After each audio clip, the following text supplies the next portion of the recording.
Air Jordan 1 highs are the best, and their little brother, the Air Jordan 1 Low, usually took the back seats and was often the butt of a lot of jokes. People would roast you back in the day for having low top Jordan 1s, but boy, have times changed. When it came to 2019, Jordan Brand sought to change the image of the Air Jordan 1 Low. They released a ton of mid tops, and I know the mids became very, very hyped in 2019 and moving into 2020, but when it came to the low top, one of the, I want to say the low tier Jordans, they really tried to change that image in 2019. Jordan Brand released a ton of dope colorways like the Royal Jordan 1 Lows, the Gold Toe Jordan 1 Low, the Shattered Backboard Jordan 1 Lows, and of course the Celtics and the yellow pair I also reviewed on this channel. So Jordan Brand really made a conscious effort in 2019 to bring the hype and you know, hype up the Jordan 1 Low, because it was not hyped at all. Considering how much hype the high top version had, Jordan Brand knew that there was something they could do about that. Now the Air Jordan 1 Low Black Toe was actually rumored to be an SB or a Nike Skateboarding collaboration with Jordan Brand. That did not end up happening because these do not have any SB or Nike SB branding on the shoe at all. One shoe, however, that does feature the Nike SB branding are the Air Jordan 1 Low Nike SB UNCs, which are in fact reselling for the most I've ever seen an Air Jordan 1 Low ever go for. Of course, excluding the Air Jordan 1 Low Travis Scott, which is probably the most hyped up Jordan 1 Low of all time. Now, the hype in the resale behind the Cactus Jack or Air Jordan 1 Low Travis Scott is understandable. It has a celebrity co-signing, but when it came to the Jordan 1 Low UNC, that's not really a shoe that was collaborated with a celebrity. This was like a very in-house collab with itself, Nike SB and Jordan Brand. So when it came to that release, they were really cashing in on that colorway,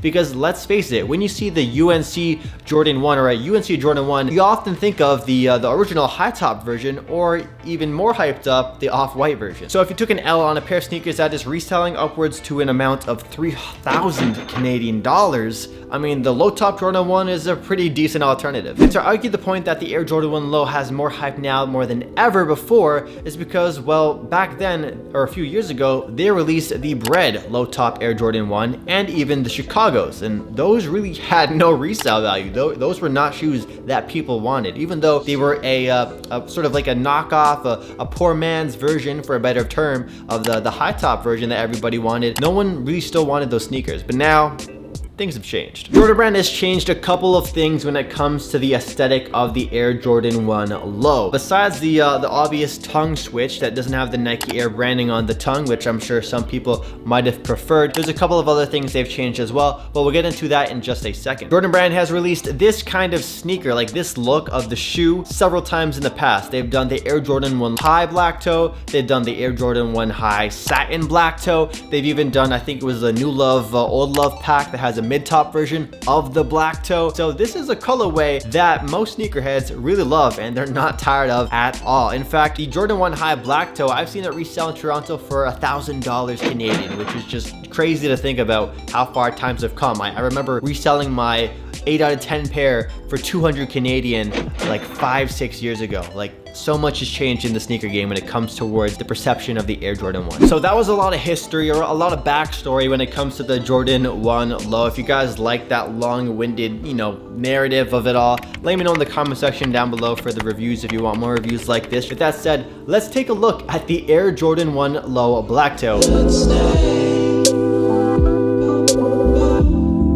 So these originally released back in April 2019 for 120 Canadian or 90 US dollars. Now this is the crazy thing. This is where where you can obviously see the hype, everything changed for the Jordan 1 Low throughout 2019. Originally, these sneakers were reselling for 100 US dollars for like the first month or so. Just a measly $10 over retail. These were still sitting at many sneaker stores. Now they're reselling for nearly double the retail price at 170 US dollars. It went from reselling for $10 above retail to almost double the retail price. That is not normal for most sneakers. And I think a lot of that contributes to the rising prices of all the other black toe Air Jordan 1 highs and just the resurgence or the surgence of Air Jordan 1 high resale pricing. It just sort of rubbed off onto the low top version. Now, taking a detailed look at the Air Jordan 1 Low Black Toe, you'll notice that these shoes don't feature a completely leather upper. When it comes to Air Jordan 1s, we're used to seeing them in usually an all leather upper. However, these opt for a nubuck and leather hybrid. Now, the back of the sneaker uses this red leather material, and I'm very happy that they actually chose to go for leather on the colored panels of the sneaker, because if it didn't, I would just feel some type of way. Now, besides the red leather upper, there's also white leather on the sneaker as well that wraps around the shoe on the side panels, on the toe box, and also on the inside panel as well. Now there is a black nubuck swoosh on top of that white leather upper, and that black nubuck is also seen around the toe box of the shoe and wrapping up all the way towards the tongue of the sneaker. Now the black toe Jordan 1 lows do come with black shoelaces, and they don't come with any other, but you could, you know, put in some white laces, some red laces, mix it up a little bit. Some other things they've changed about the Air Jordan 1 low black toe, or the details that you might have noticed, is that the tongue, as I mentioned earlier, is this black tongue right here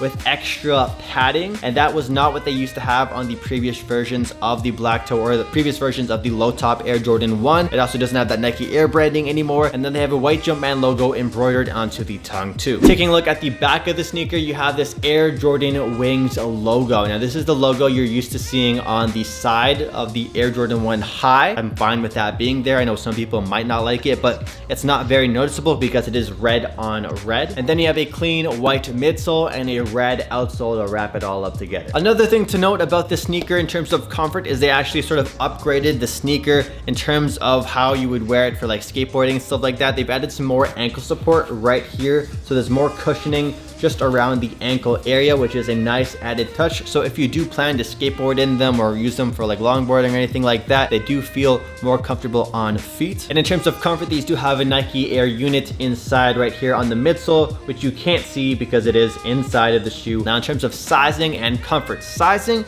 I would recommend going your true size in the Air Jordan 1 low black toe, just like the high top version. If you're a high top size 10, you're gonna be a low top size 10. However, I ended up having to get these in a size 10.5 because size 10 was sold out at the time, and it's still fine. So if you go half a size up, it's not that big of a deal, but going a full size up, I wouldn't recommend. Overall, I gotta say the Air Jordan 1 low black toe is probably one of the best non-collaborated Air Jordan 1 lows of all time. I think they did a great job in terms of the quality control. The quality of the shoe is really solid, and it's a great alternative to the high top brother that it has. Can you get behind a pair of low top Air Jordan 1s, or is it high top or bust? If you guys want to see a review of the Union Air Jordan 1 low or these bread toe Air Jordan 1 lows, make sure you guys subscribe to this channel right here, hit that red button down below, and subscribe to my second channel, SneakerTalk 365, my second sneaker review channel. Of lots of content over on there. We actually have a Nike Air Force 1 review going up there, so subscribe to that channel, subscribe to this channel, follow me on Instagram at SneakerTalkCA, and again, if you made it to the end of the video, comment letting me know what you guys think about the black toe Air Jordan 1 lows, and I'll catch you guys in the next video. Have an awesome day. Peace out.